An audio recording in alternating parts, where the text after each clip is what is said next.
Netcasts you love. From people you trust.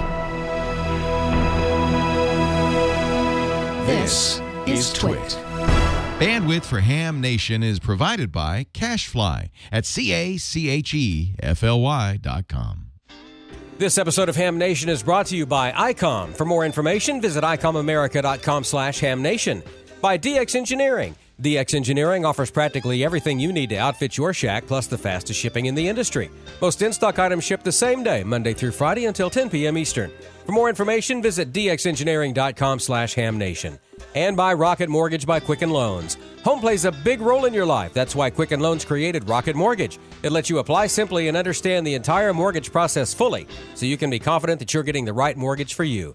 Get started at rocketmortgage.com/HamNation.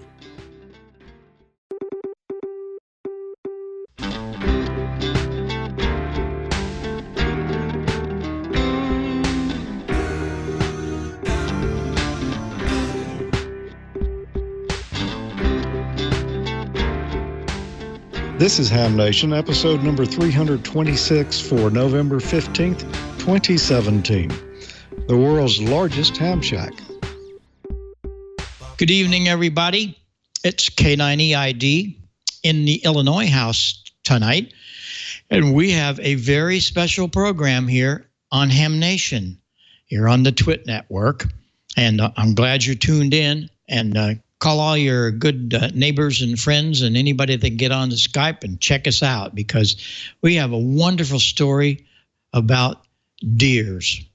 And we're not talking about ones with antlers, okay? We're talking about children in school that have some marvelous, marvelous Elmers and teaching them ham radio. So you're going to hear about that. Gordo's got a great interview coming up, and we'll get that going. But let's go see who all's here. Just run around the horn real quick. Gordo, you are going to be here. Looking good, huh? Yep, everything's fine. I'll be here with great announcements coming up. Okay. George, how are you doing? I'm doing fine, Bob. It got off to a rocky start this week. Anytime you get woke up about 6 o'clock in the morning because of a transmitter problem, your week's off to a great start. And boy, have we got something special that you want to hang around for tonight.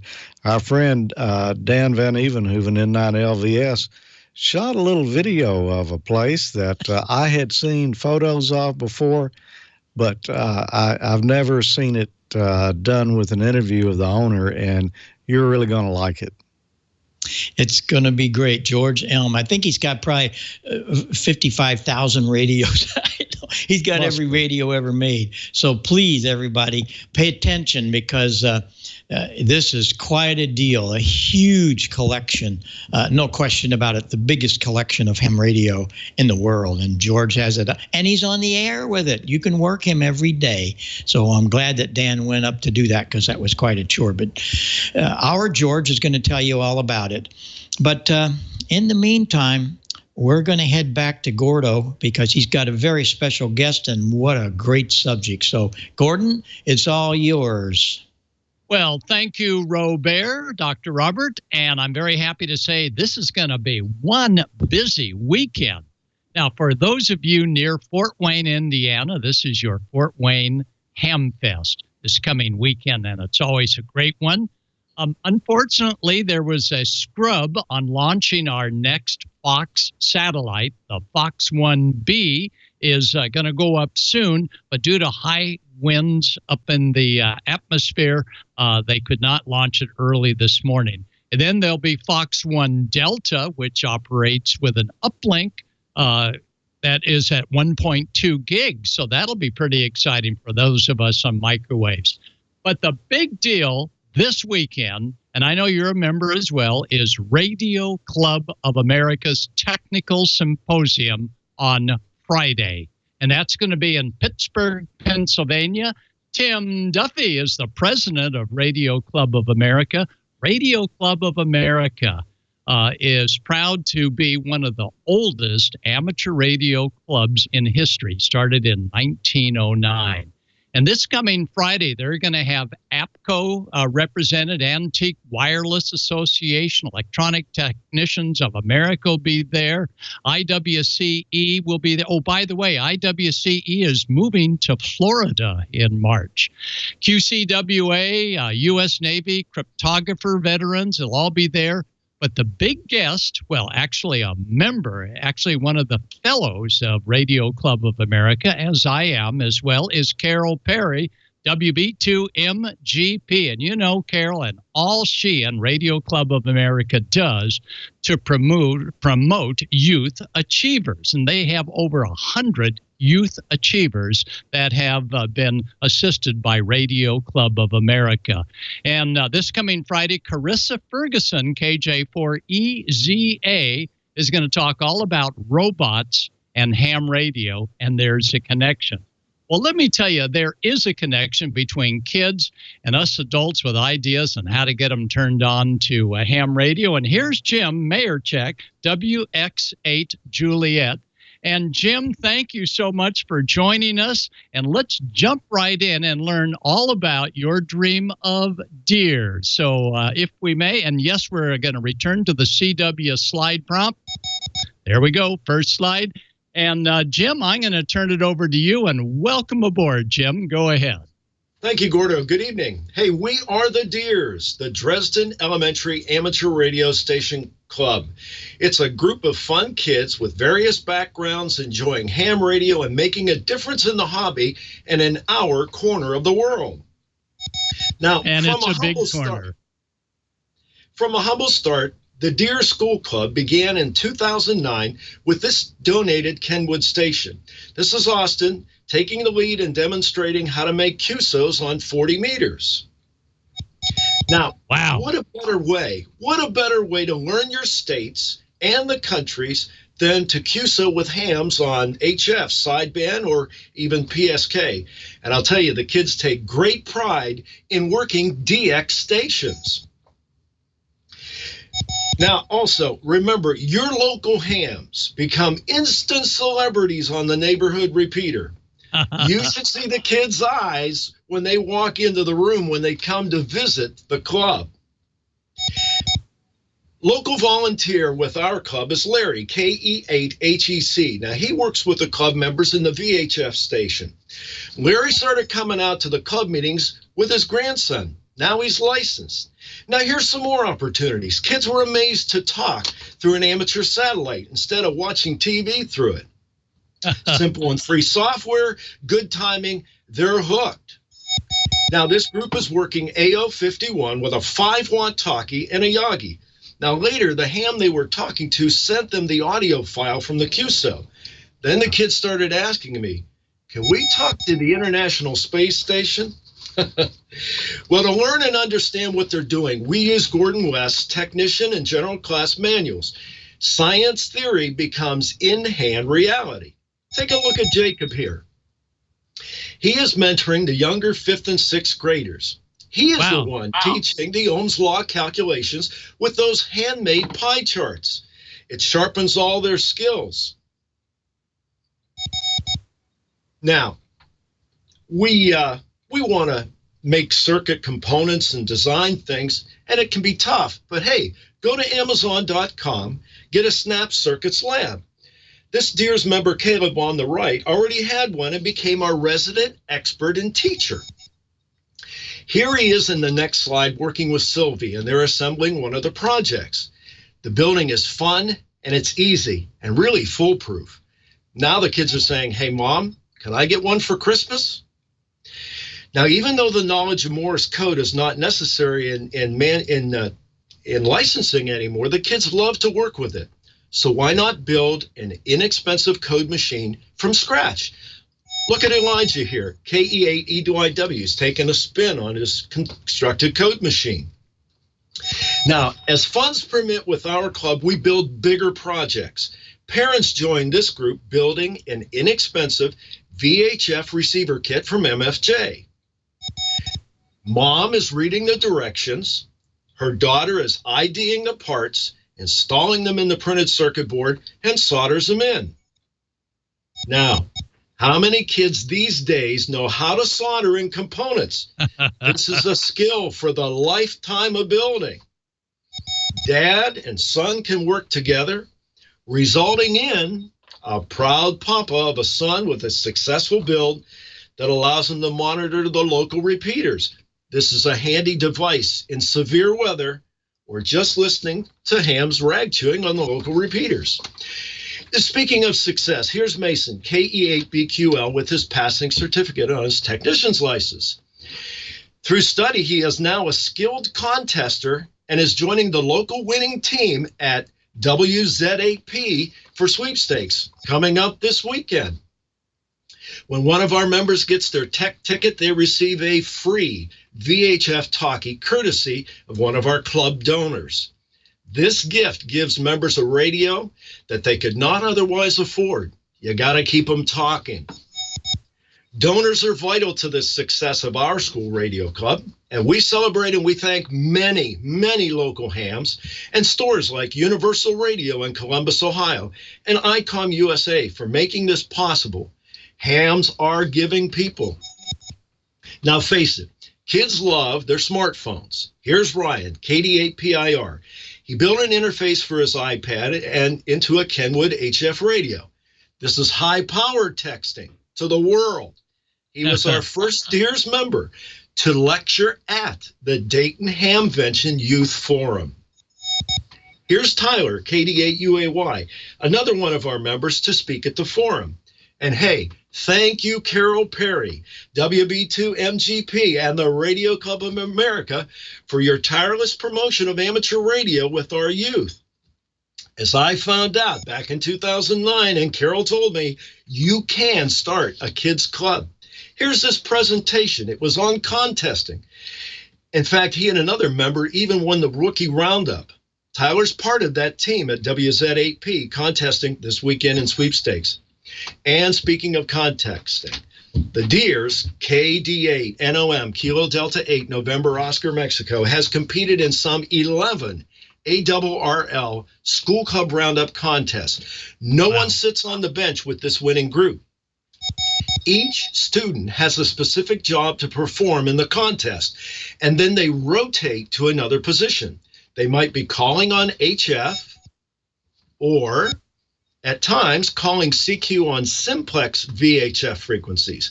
You got to work those local ham celebrities and club stations. Computer logging.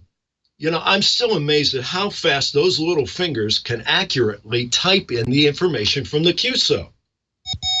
And don't let those pretty smiles fool you. These eager members are searching DX Summit for the big multipliers. These girls can find them. Now, over the last several years, these elementary kids have won 4 first-place wins and 3 second-place wins nationally in the School Club Roundup. We are currently waiting to see if our latest elementary record-high score will hold up from the fall of 2017, just this last month. They made over 700 QSOs, 47 states, 6 Canadian provinces, and 50 other fellow schools. This could be first place number 5. We're awaiting verification. If you want to see more, now you can follow us on Facebook, you can follow us on Twitter, and you can see the Deers in action. Just search those two with Kilo Delta 8 November Oscar Mexico. Or better yet, meet us on 20 or 40 meters. Our kids are active, and we'd like to talk to you. Wow. That was terrific, Jim. And Jim, I probably don't need to say what's the best part of ham radio for you. I bet it's working with the kids, huh? Well, Gordo, I was a teacher for music and band for 30 years, so I've been working with kids all of this time. Frankly, I'm just a big kid myself. Well, as one kid to another, and with Carol Perry, WB2MGP, ready to take on all the work this coming Friday with Radio Club of America. We congratulate you, sir, for all your hard work with these kids. And I'll turn it over to you for a final with a big question. What's the best way to get kids involved with ham radio? Well, it all starts out with an opportunity, Gordo. You get some local hams and you get some interest going, and take some radios into a classroom. Make a special event of it. Do something small with an HT, or if you can, take an HF rig in there and do something simple.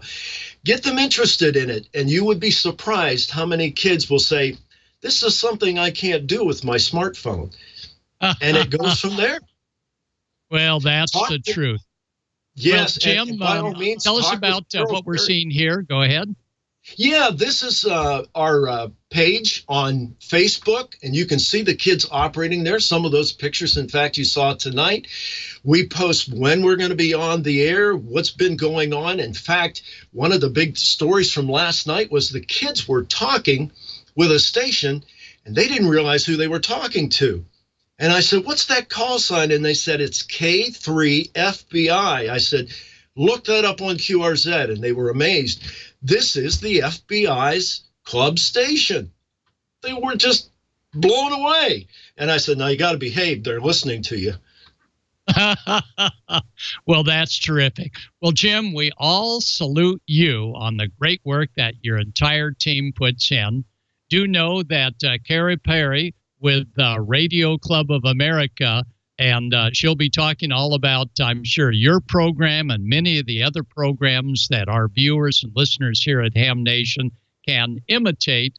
But thank you for leading the way to getting, most important, more kids into ham radio. Over to you, Jim, for your final. Thank you, Gordo. You know, the best advice Carol ever gave me when I first heard some kids at the youth forum was this. She said, you know, don't try to reinvent the wheel. Call me, email me, let's talk about it, and let's get a plan together. That was the start of it. I never thought it could ever grow into what it's grown into. It's amazing, and it can be done. You can do it in your town with your kids in your Eaton Elementary School. Well, you're certainly making it happen, Professor Jim. Well, thank you so much for joining us tonight on Ham Nation. And we hope many of you will consider joining Radio Club of America. And any of you that want to look up their application form, it's radioclubofamerica.org. And if you need a sponsor member, send me your paperwork and I will sign it and sponsor any of our Ham Nation listeners and viewers to join Radio Club of America, and then follow suit as Carol and Jim are doing, and that is getting more kids into ham radio. So, George, it's over to you and ICOM America, and Ray at ICOM America. Believe me, he is very much behind Radio Club of America as a member and a strong supporter, as Jim is, more kids in ham radio. George? Ring in the holidays with D-Star. Looking for the perfect gift to put under the tree this holiday season? Check out ICOM's line of D-Star radios. ICOM offers a variety of high-performance and innovative products. Unwrap ICOM's newest D-Star handheld portable this season. Lightweight, compact, and tough, the new ID31A Plus is a great choice for any shack or those in harsh environments. It's a 70-centimeter radio for both analog and digital, terminal mode and access point mode, and it has an IPX7 waterproof rating. Compact and user-friendly, the ID4100A is the gift any ham would love. It's the new D-Star Mobile with big rig features. Its intuitive interface, variety of operating modes, and Bluetooth capability make this the preferred D-Star option for those on the go. Integrated GPS receiver, new dot matrix display for enhanced DR mode and GPS information, terminal mode and access point mode, and micro SD card slot for voice and data storage. And there's applications for iOS and Android devices. The ID5100A has taken innovation and mobility to the next level. With its touchscreen and internal GPS, this radio is a must-have while assessing a situation. 5.5-inch touchscreen display responds naturally to touch. DV dual watch receives with both FM-FM and FM-DV mode signals simultaneously. Visit ICOMAmerica.com/amateur for more information on all the great ICOM radios. And you can tune in and enter to win after each episode of Ham Nation. Go to icomamerica.com/hamnation and register to win some great swag prizes like T-shirts and hats. And while you're there, learn how you can win in the monthly grand prize drawing for a new radio. For November, that new radio is going to be the ID 5100A dual band, dual watch transceiver. It has a large, intuitive touchscreen display, built-in GPS receiver. Of course, it does both analog and D-Star. It's got DV and FM repeater list functions. There's an available optional Bluetooth module and headset, and there's optional free Android application as well. So after this episode of Ham Nation and each episode, go to icomamerica.com/hamnation and register to win. Sign up, good luck, and don't forget to follow ICOM America Inc. on Facebook and Twitter. And Bob, I believe you've got some pine board discussion for us tonight, don't you? I do, but before I go, nice T-shirt you have from Hawkins. What a great school that is also, right? That's super. All right. Well, before I get into the pine board, I've had quite a few letters in the last couple of months because I talk about transmitter bandwidth once in a while, and it's not talked a lot about. And what's really difficult is to really make your transmitter change bandwidth, especially ICOM. It's a little difficult. So I did a little short video to help you get not only the transmit bandwidth, but the same button turns the compression on and off. Now that, to me, and I will say it publicly, was kind of that was really a bad idea design-wise because it's real confusing. You hold it down for 2 or 3 seconds to change the bandwidth. Now here we go. Now watch. We're on mid. Now we're on narrow. But notice I have to hold it down, and we're paging through the mid, wide, narrow. But then if I want to turn the compression on after I get the bandwidth I want, you just hit it real quick. And it will turn the compressor on and off. But then to change the bandwidth, you have to hold it down for 2 or 3 seconds. It's a little tricky to do. And compression has nothing to do with the bandwidth. So it's just kind of crazy the way they do that.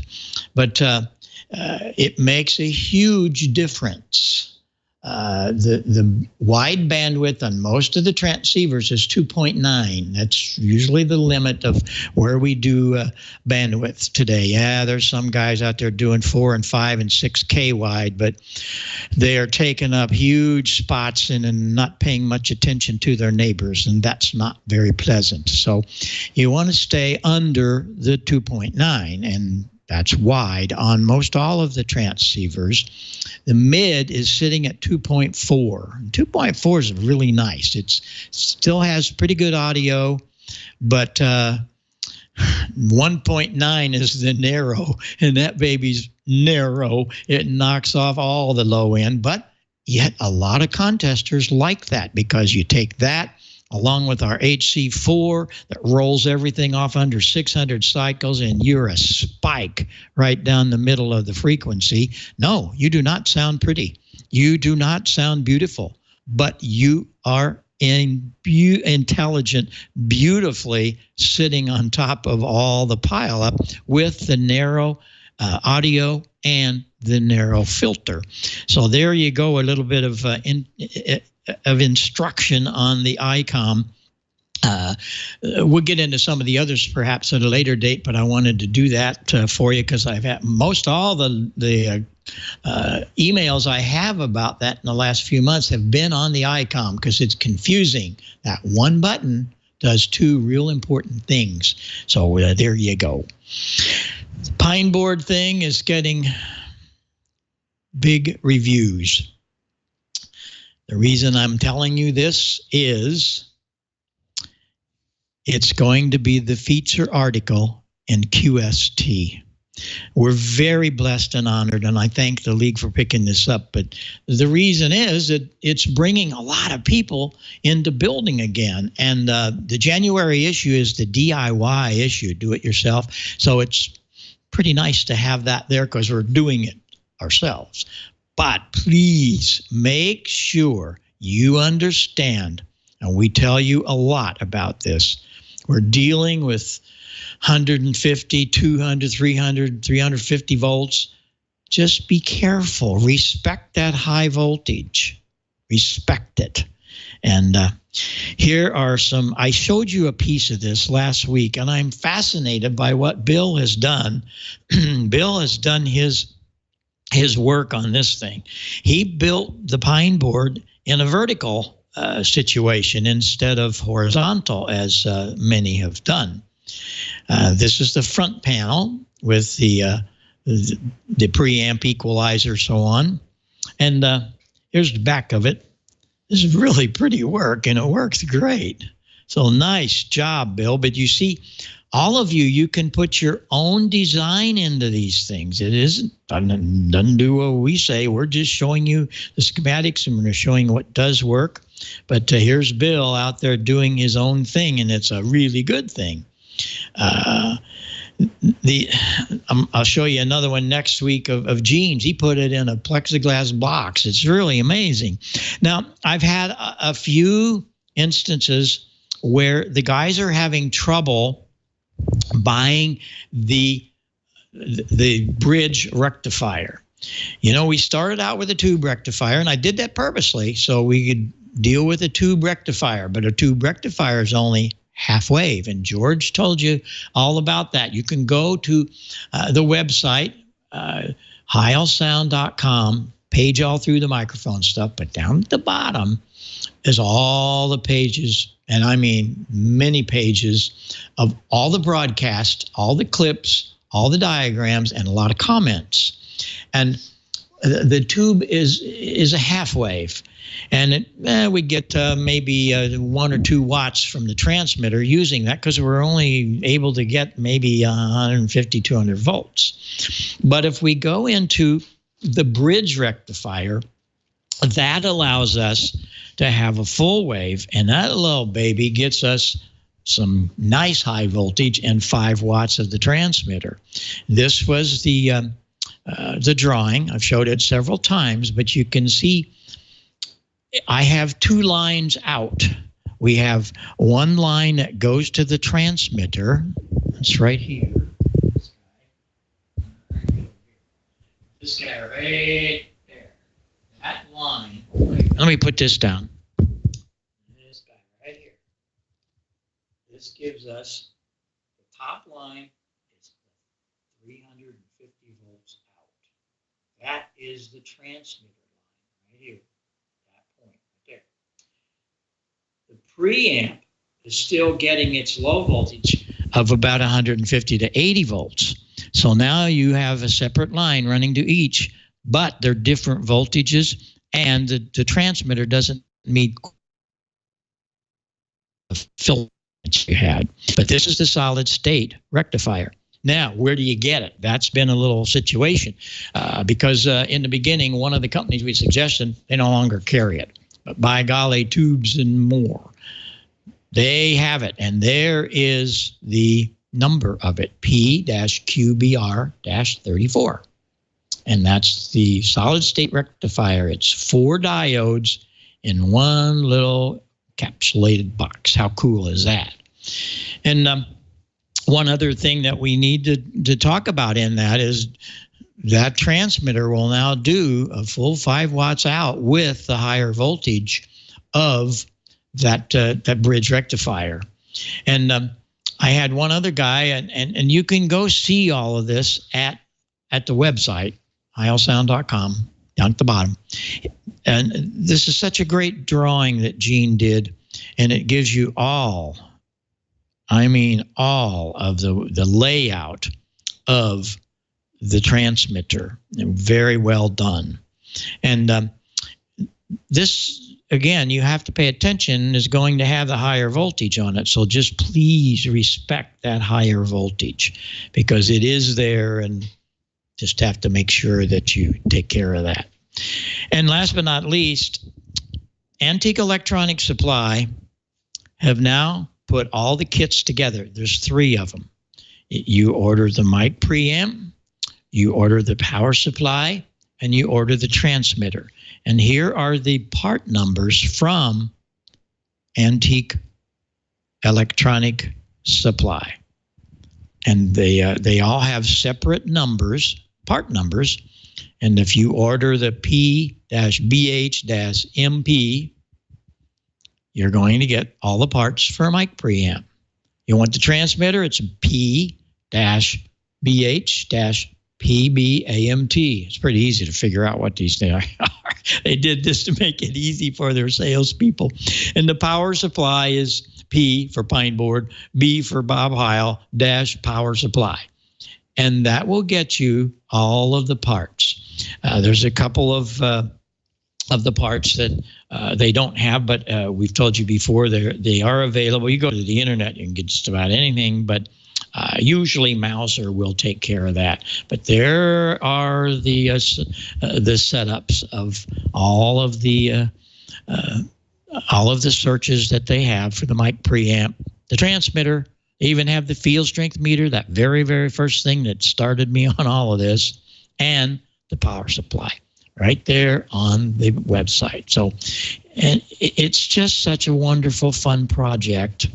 And I'm so thrilled that many of you, over 100, we have so many letters and people write me and look up my address on QRZ, and then a lot of emails. And any questions you have, let me know. And you can put them in the comments. And I try to check that every few days on the website. So that's pretty much what's going on right now. We're working with the editors at the ARRL to get that all going. We'll let you know when it all comes down the line. But we're very happy about that because there's over 100,000 people will get to read that and know more about what's going on, as well as what's going on here at Ham Nation. And speaking about what's going on is Mr. Don. He's got some news too, and it probably doesn't have a lot to do with soldering irons, but I bet it's got to do with all kinds of other news. Don Wilbanks, how are you, my friend? You doing good?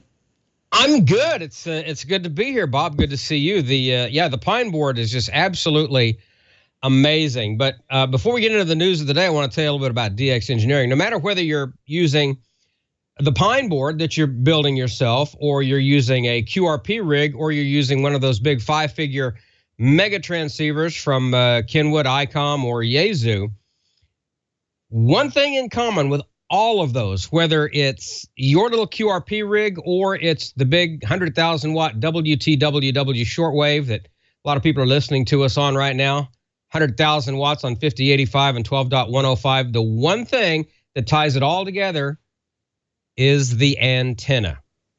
And devoted hams, the folks at DX Engineering, understand that hams are always looking for ways to improve their stations, whether they're mega stations or very, very austere. It's one reason we all love this hobby. With that in mind, they've added 3 new brands to the DX Engineering roster, and those are Ciro Mazzoni, Moonraker, and HA8DU. Let's start with Mazzoni. Ciro Mazzoni's automatic magnetic loop antennas, the baby loop and the midi loop. Founded in Verona, Italy, they've been a trusted global supplier of professional quality radio communications equipment for over 4 decades. Quiet, compact, sturdy, easy to install. The 40-inch diameter baby loop and 80-inch midi loop are the perfect choices for stealth HOA and for operators dealing with space constraints. They're built to last with tough aircraft-grade aluminum. The antennas automatically adjust to be resonant throughout a wide band range, 80 through 20 for the midi loop, 40 through 10 for the baby loop. They handle much higher power levels than any other loops.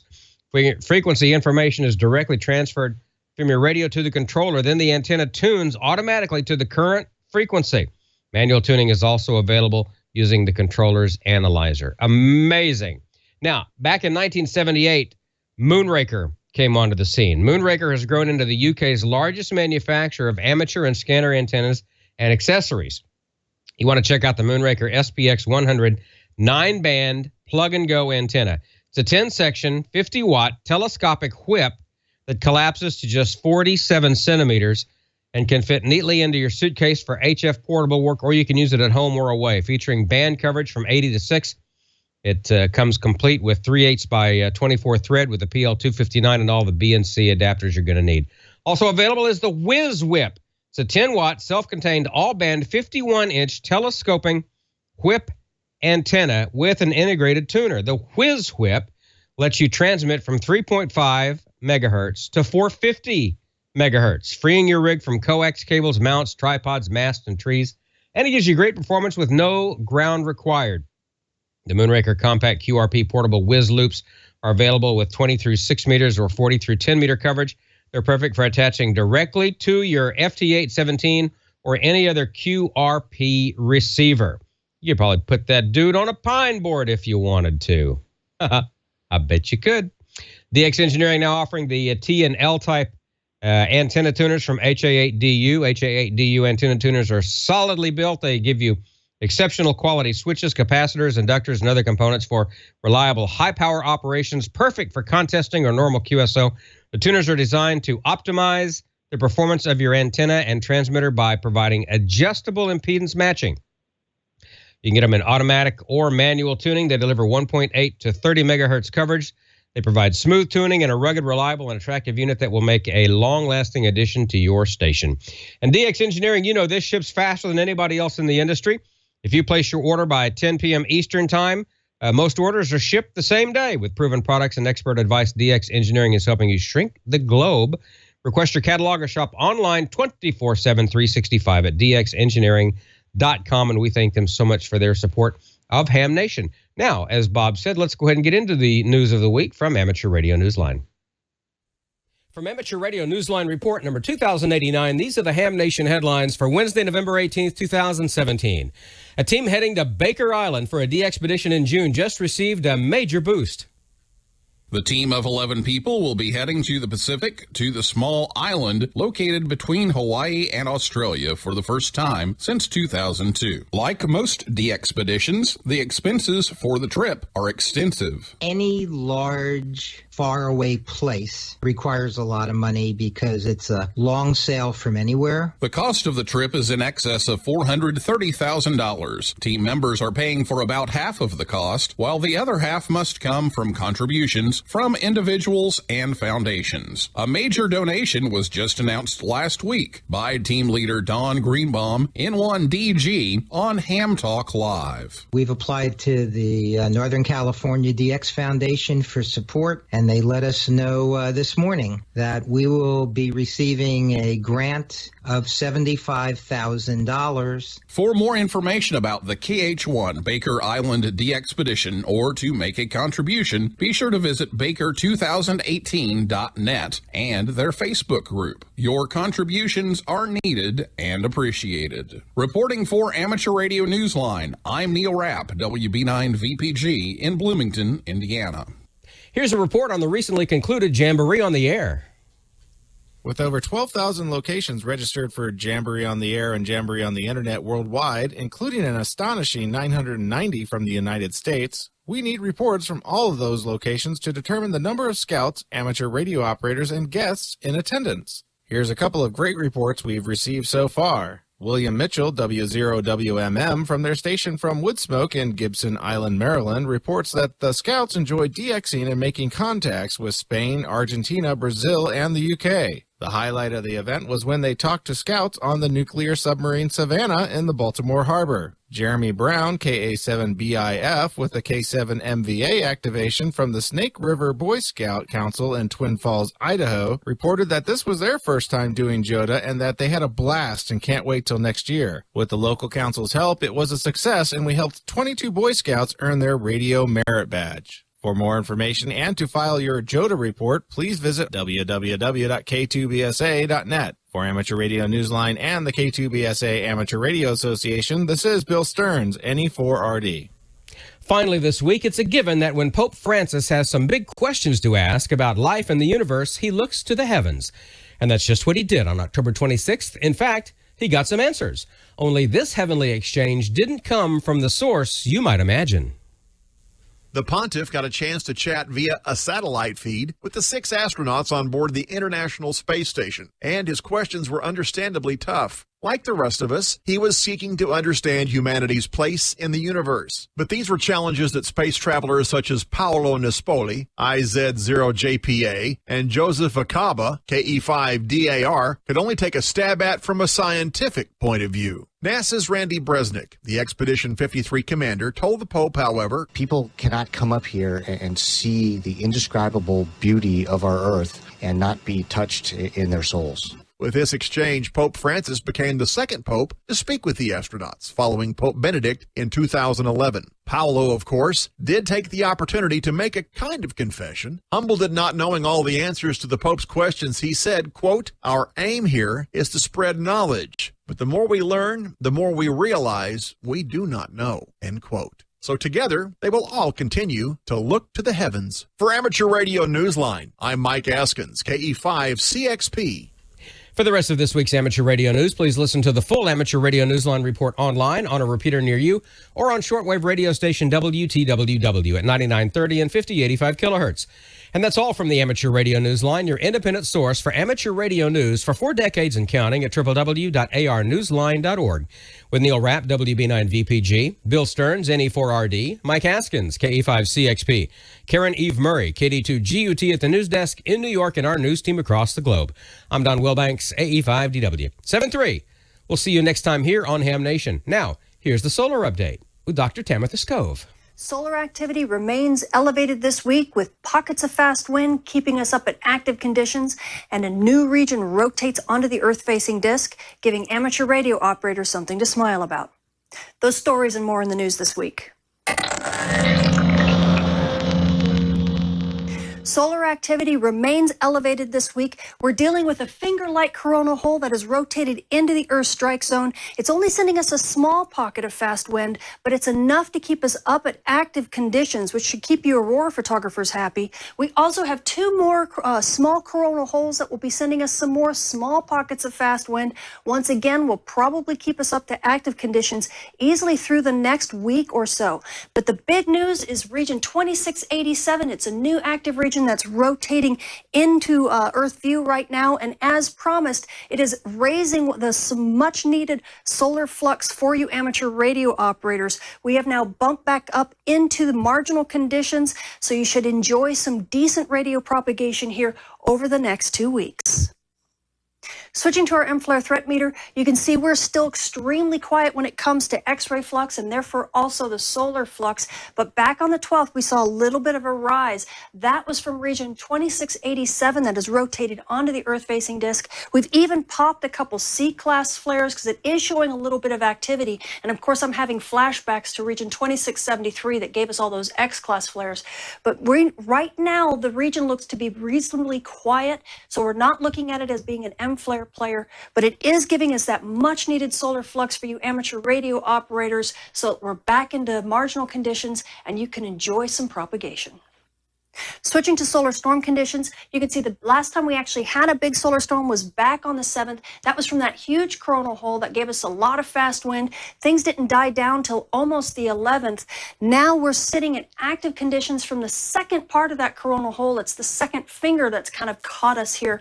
So the active conditions will probably last for the next day or so, on and off, and then it will die down maybe for the next couple days and then pick back up again as these other coronal holes begin to throw their pockets of fast wind at us. It'll probably keep us at active conditions sporadically throughout the week before things begin to really quiet down.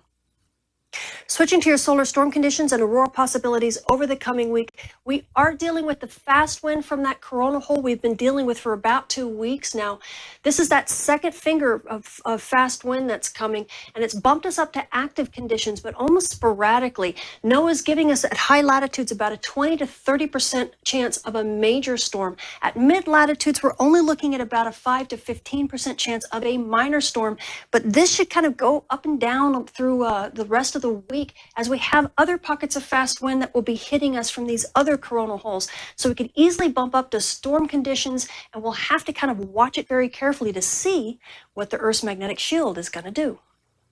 Switching to your solar flare and particle radiation storm outlook over the coming week, everything is in the green when it comes to solar flares. We do have new region 2687 that is rotated into Earth view, but it is not a risk for radio blackouts right now, even though it's a very big region. The nice thing about this region is that it has raised the solar flux to bring it back into the marginal levels. This is a really nice kiss for you amateur radio operators who've been needing that solar flux to come up so radio propagation can resume. And this will give you a nice gift over the next 2 weeks while this region remains in Earth view. So the space weather this week remains elevated. We do have some pockets of fast wind that are hitting us sporadically. It's bumped us up to active conditions and probably will keep us there. So your aurora photographers, especially at high latitudes, you should be extremely happy because you probably have some good chances for some decent aurora. And at mid latitudes, your aurora photographers, keep yourself on standby because we could easily bump up to storm levels depending upon how Earth's magnetic shield wants to react to these pockets of fast wind. And that's going to last over the next week or so. Now, you GPS operators at high latitudes, you're probably fine unless you're dealing with things just right underneath the aurora. At that point, you got to worry a little bit about your GPS reception. At low latitudes, you are probably extremely happy because these storms are kind of leveling out the atmosphere for you so you can enjoy some better GPS reception at night after sundown.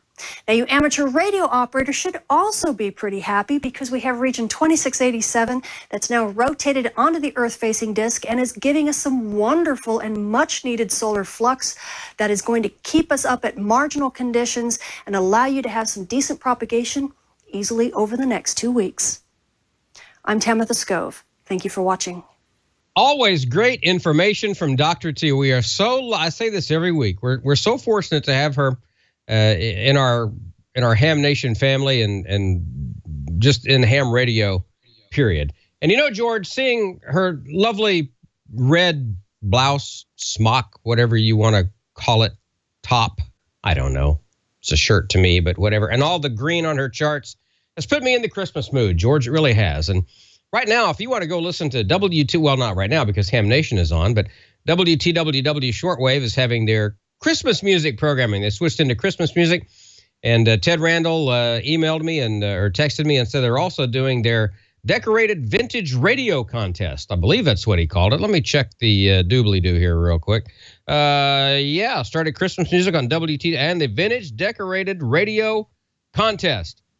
Email at WTWW.us. Well, you can contact them and get all the information you might want on that, George. If you have a vintage radio you would like to decorate, get yourself in the Christmas spirit by all means. And yeah, this guy named Heil, he plays the organ on there too. So check that out.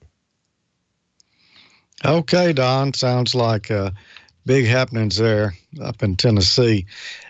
Boy, he's already changed to the Christmas format. You know, I don't know if iHeart has flipped their station to Christmas here yet or not.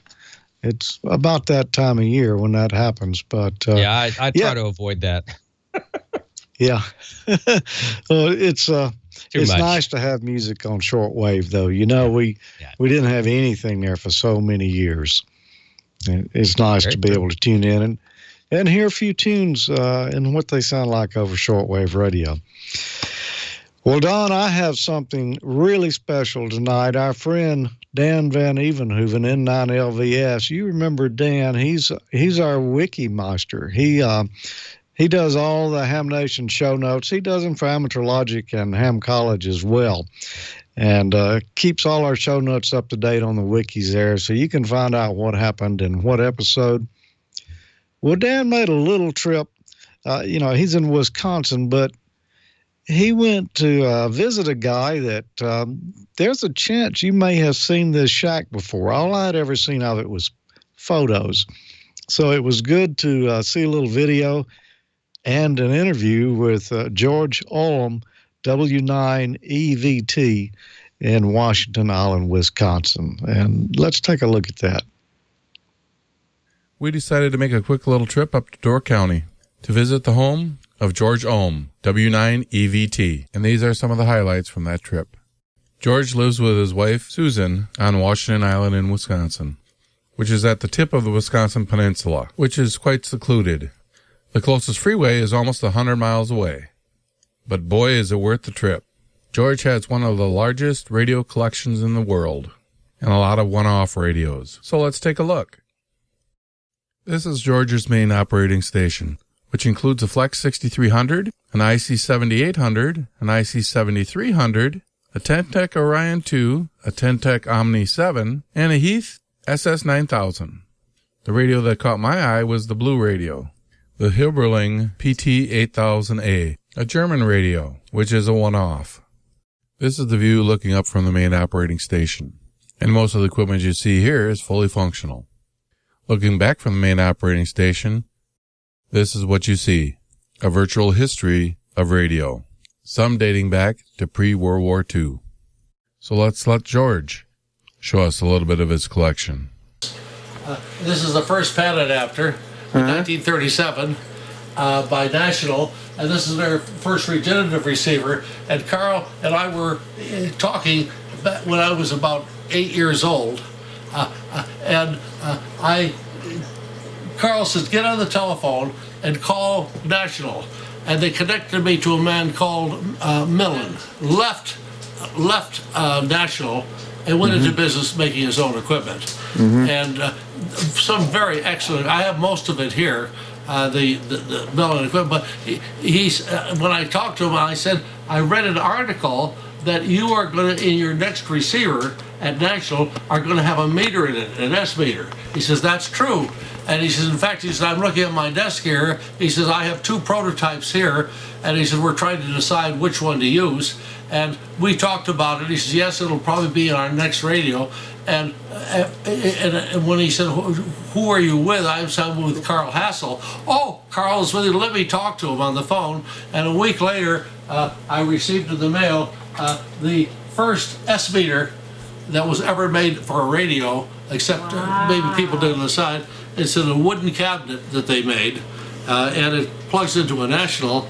And I don't know what its value is, but it's the first S meter.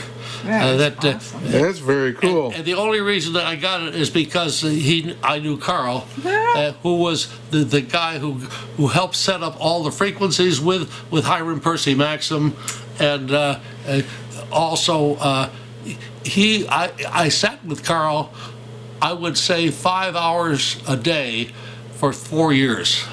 And my radio convention, and this was done, let's see, September 18th, and this is 1937. And basically, I went there, and Carl invited me because he was going to be at one of the speaker tables, and he invited me and my mother. First radio equipment. During World War II, Carl managed to get for me Hammerland receiver, an SP600. Okay. I had an SX28 here and an ARR to get radios during the Second World War.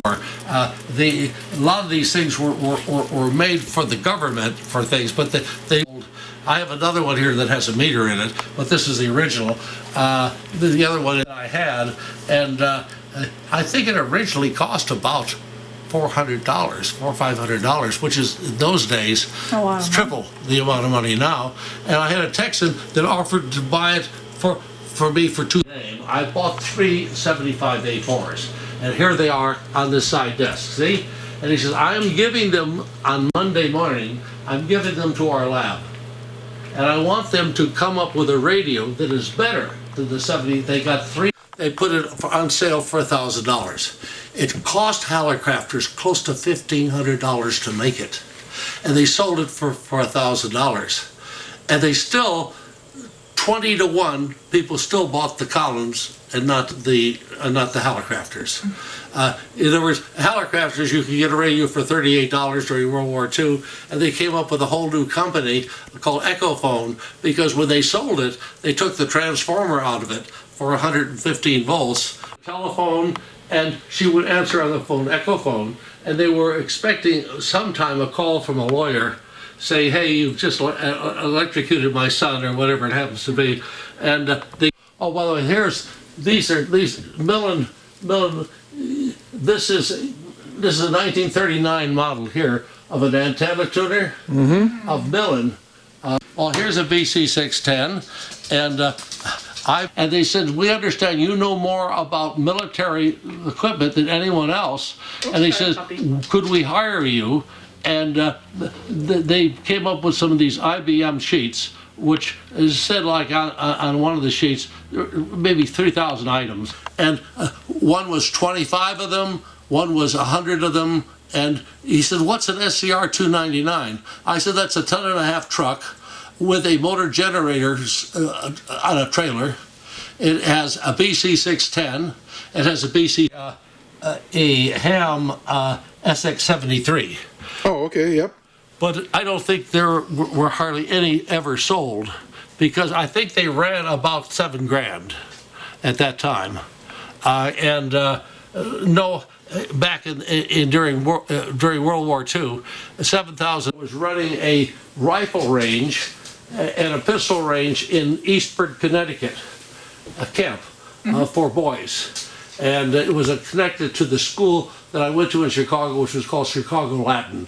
That receiver, and then I bought a Millen exciter, parts for a power supply, for a 700-volt power supply, and a lot of things. And I went about 4 doors down, there was a surplus store, and I bought a ski pack, which is it came with 150 watts.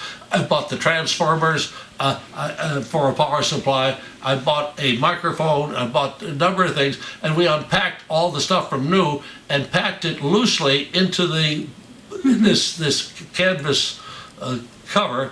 And then they helped me carry it down the stairs, because I have a store in Boston. 610 didn't radiate like me. I know with my BC610, I could basically guarantee to work 400 or 500 TVs at any one time, because channel 3 and channel 4 was completely blanked out by anybody that had a BC610. Come on up, this is my Collins. They cost over $90,000 because LeMay, which was a friend of mine, and Art Collins was told by we were at that time sending 4 atomic weapon carrying airplanes, B-36s, 2 on the East Coast, 2 on the West Coast, that would always be in the air. Some transceivers that will give about 600-700 watts, 800 watts, and work all bands, and be on single sideband. And we want you to use the Zenith system, which was a man which by the name of Wes Schrum. Ever hear of Wes Schrum? Wes Schrum, yeah. Yeah, well, was a good friend of mine. And Wes, it's going to take 90 days, but it took us 2 days to get here, so it's going to be 87 days we have to have them. And if we don't have them by that time, Collins Radio will be put out of business. We're closing it down. However, we're not telling you how many hours you have to work, how many subcontractors you have, or what you're going to charge us. But we have to have, they had also a flotation unit. But the re-entry cooked it. It didn't work. Most of the times, the flotation did not work because the re-entry caused problems. So the capsule would sit in the water, and if it stayed in there long enough, it would sink. And they say it had a plan for the recovery. And when we now then start to send astronauts up, but returning them with a plane that went up and went down, went up by rocket but went down by conventional methods, We spent about 5 hours at George's QTH, and these were the highlights. George has just a wealth of history on radio and first-hand accounts. From Washington Island in Wisconsin, this is Dan, N9LVS 73. Thanks for that, Dan, and thanks, George, for sharing the interview with us there. Boy, what a Hamshack. I think that's the most radios I've ever seen in one Hamshack before. Surely it has got to be, Gordo. Yeah. Wow. Every now and then some photos come up on the internet of his shack there, and it always just really, you could spend hours just looking at what's there. Man, thanks for that again, Dan. You know, last week I showed a little item here, and I said, well, what the heck is this? Can you tell me? Well, yeah, Roger Collins AI6XS said, George, that's a heat sink used for soldering. And yeah, you're right, Roger. You know, you got a wire and you strip back the insulation or a transistor, a diode, whatever you're wanting to solder. You put this on that lead between the component or the insulation and the spot you're going to solder. And instead of the heat running down the wire and melting the insulation or damaging a fragile component, the heat will get sucked up into this little aluminum clip-on heat sink here. There's a lot of different kinds, but something that's good to have in your toolkit there. Well, Roger, you're going to win the MFJ 113 giant LED clock. It's an alarm clock.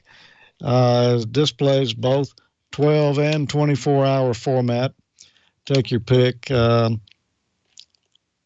You can see this thing anywhere in the shack. I mean, it is a big LED clock. It's probably the biggest one I've ever seen.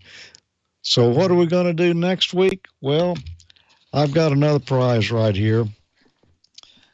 This is going to be one of those DX Engineering tote bags. It's a big canvas tote bag. You know, this is what I use to haul my coax and extension cords or whatever when I'm, going to operate remote. This thing can take it right here. Very heavy duty.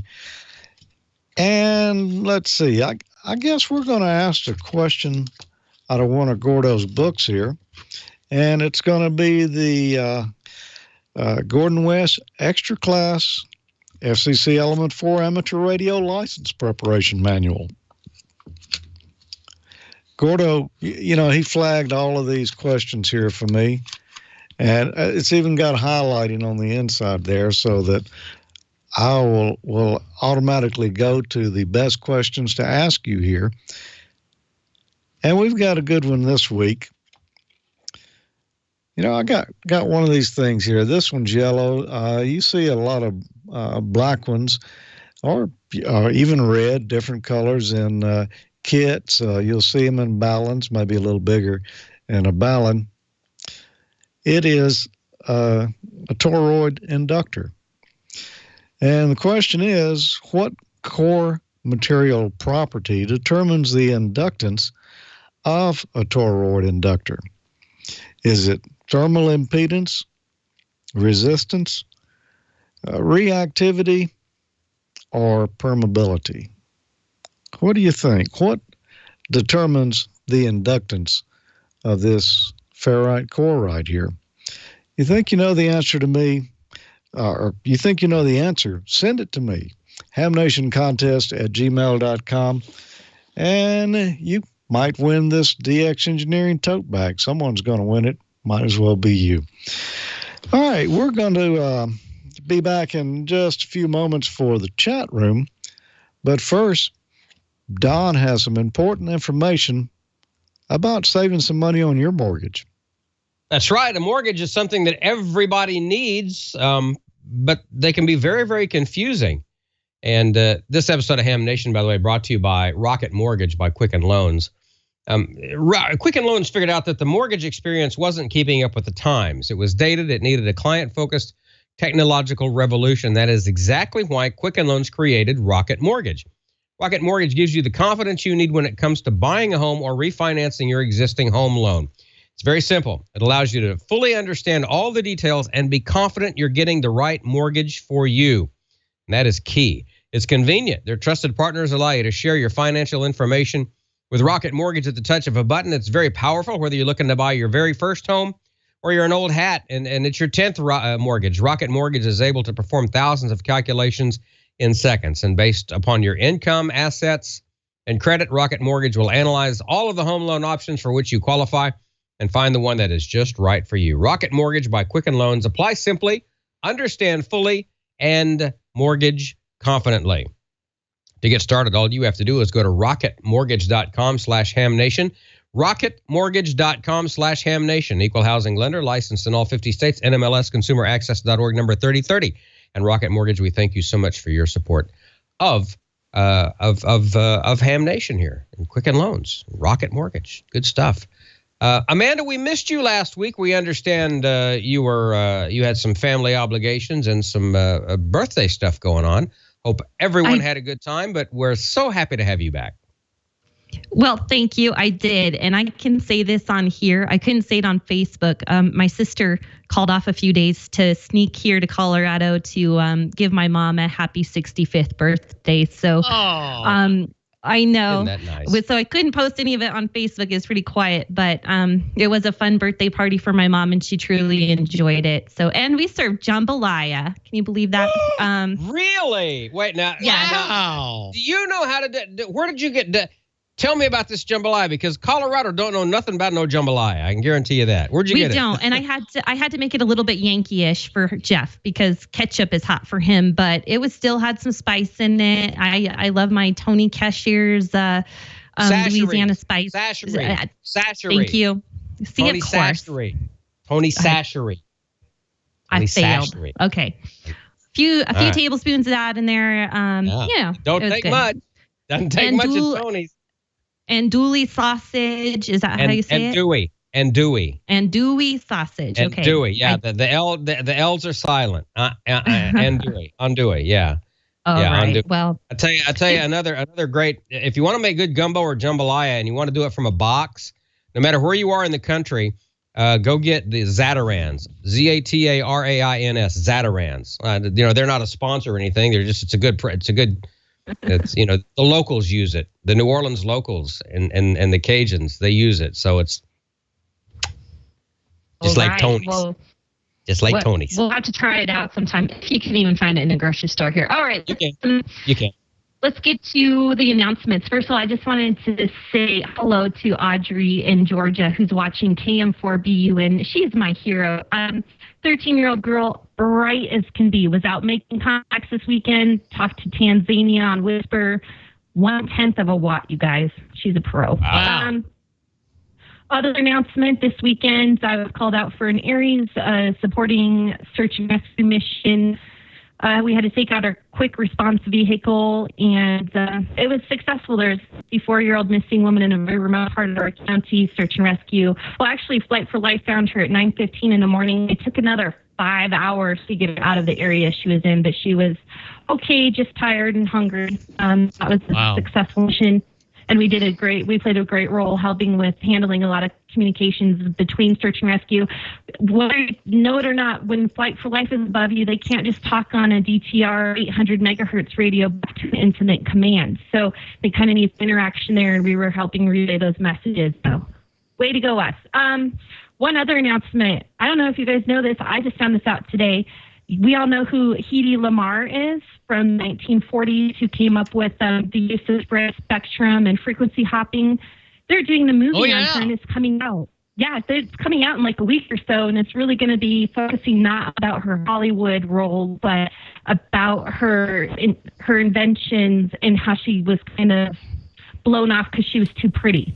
Yeah, Hedy Lamarr was brilliant. I mean, way ahead of her time. I mean, she was an actress and everything, but she was also this genius brainiac and came up with all kinds of things that we take for granted now. Hedy Lamarr is like just amazing. Crypto lady. Yeah, she came up with great crypto, being able to solve almost anything she detected over the airways. Absolutely. I'm sorry. So my video is probably freezing. I don't know. Maybe somebody's playing video games in the background. Anyhow, so you guys are talking about Jeff Ray. Hedy Lamarr, darn Jeff, and radio.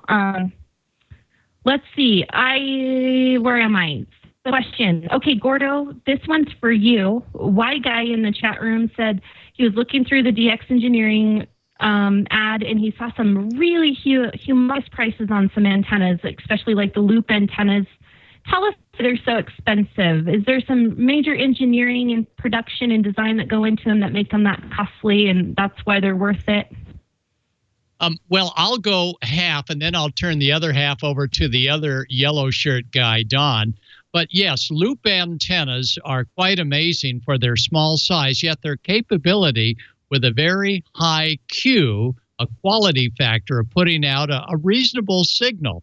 And the ones I saw tonight, Don, how about telling us about that DX Engineering loop that handles 100 watts and has those big capacitor plates on the top where they should be, Don? Yeah, that's the one. I think we saw those at Dayton where they have like I believe those are the ones that have the big arm that goes across, like a Delrin arm that pushes. Yeah, that's the one.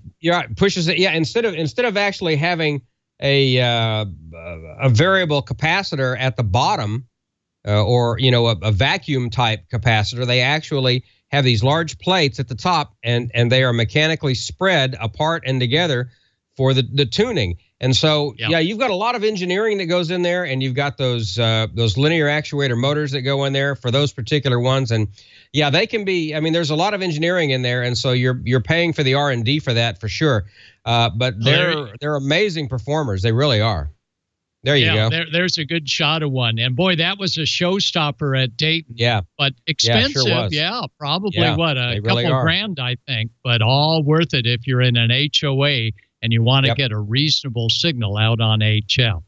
Especially if you want, like I said, if you want to do more than just QRP level, because that's the limiting factor. I mean, you can build a loop out of coax or out of aluminum tubing or copper tubing yourself, but it's not going to be able to handle 100 watts like these things are. And I think the big one probably handles more than 100 watts. I think. I'm not sure, but make sure you don't operate real close to that thing. But no, there's some amazing engineering that goes into there, and you can get those at DX Engineering. Amanda.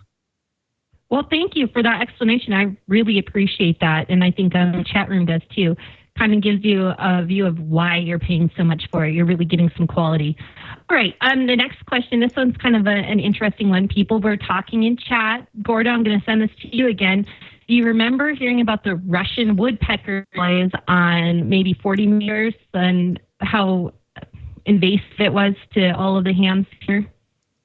Yes, in fact, while I can't play it right now, next week, beside being able to give you some CW, I'll give you the Russian woodpecker recorded back in the old Mylar days. How does that sound, Amanda? Ooh. That sounds great. I've seen this. I want a picture of it too, because I think I've seen a picture before, and it's amazing. It's this huge. You thought the wall of the border was crazy. Wait until you see the picture of this antenna array that they had set up. It was something miraculous. I don't know what they used it for, but I'm waiting for an explanation from you, Gordo, next week. Okay. Oh, roger that. And it was one where the hams would try and imitate it to throw them off that it was an echo. And it was so powerful, it would bring 40 meters down to our little feet back then in the old days. Amazing. Well, okay, I've been looking on chat to see where the 40 meter frequency is going to be tonight, but I have a huge announcement to make tonight. Steve, W7UDI says 20 meters is in the dumps now. Why don't I pick an 80 meter net? I said I love it. Let's do it. So he's looking on 80 right now, you guys, and hopefully we can join him. I think he had said, he didn't mention it yet. So please look at chat. Don, have you seen anything while I've been talking? 7192 for 40 meters, Amanda. Okay, for 40, 7192, we've got 14 Charlie for D-Star, Dewdrop in for Echolink, and I'm missing one DR. We have TAC 311. We've had some great check-ins there recently. And 80, I'm not seeing Steve come back on saying he's found an 80, but I think that's in the works. So if we don't have it this week, definitely for next week. So, all right. I think that's all I have. Who's wrapping the video up? Let's let George wrap things up because George is a rapper. Did you know that about George? You know he does the Wayne's World thing, but he's a rapper as well. Yeah. I think he goes by Little George. Yeah, little Georgie Porgy. Little Georgie, little here's radio. There's a limerick in there somewhere, and I'll come up with it later. I do want to mention one thing. We talk every week about the ICOM America contest, and they're giving away that ID 51A this month. There is a problem at the website right now. If you try to go to icomamerica.com/hamnation, it's having problems finding that page. So check back tomorrow or so, or probably by the time this video is posted. I'm sure they'll have that issue corrected because the contest is still ongoing. Just some kind of web server problem or something probably tonight. Hey, here's a thought. Maybe because they announced that the 7610 is going to be available now for December, maybe everybody's going on ICOM America and crashing the website. Do you think? There you go. I was going to let it be a surprise, Don, but I think I'll be getting a sneak peek on those here pretty soon. Ooh. With Mr. Novak himself, maybe? Yep. I think we're going to shoot a little video on it. We hadn't set a date yet, but it'll be within the next few weeks. So I can't hardly wait for that. Right. Well, if you need some help rattling them to the ground, let me know. I'll drive up there. Okay. All right. I believe we can take it. Good point. Tommy and I have not been successful yet. We'll take him. We'll get your friend Jim. That'll teach him. My friend Jim. He'll just burn him out. That's right. All right. Thanks for being here tonight, everyone. Great show. And, great guests there at the beginning, learning more about the Deers Amateur Radio Club there. Also, Dan, great interview there with George Ulm and seeing that great shack. Before we go, let's pass it around one more time. Gordo, you've got any final words for us tonight? We just wish everyone attending the Radio Club of America, the big get-together this Friday, their technical symposium followed by their banquet, with Carol Perry leading the Kids with Young Achievers for Radio Club of America. Have a great conference in Pittsburgh, Pennsylvania. Tim Duffy, thanks for your Radio Club of America leadership. George, back to you, and Don. Okay. And Amanda. Thanks for that, Gordo.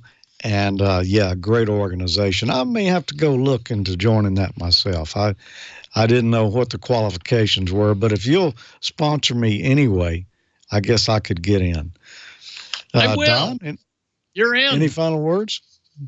Yeah, put me on that list, too, because I've been wanting to join the RCA for some time. Yeah, I do have something. I want to wish everyone, first off, a happy Thanksgiving, because we're not going to be here next week because Twit will be dark for Thanksgiving, but twit.tv/best-of. We need you to go to that website and give us your pick for what rerun you want to show for Ham Nation. And it's all of Twit, the whole week, I believe. The Twit's going to be in reruns.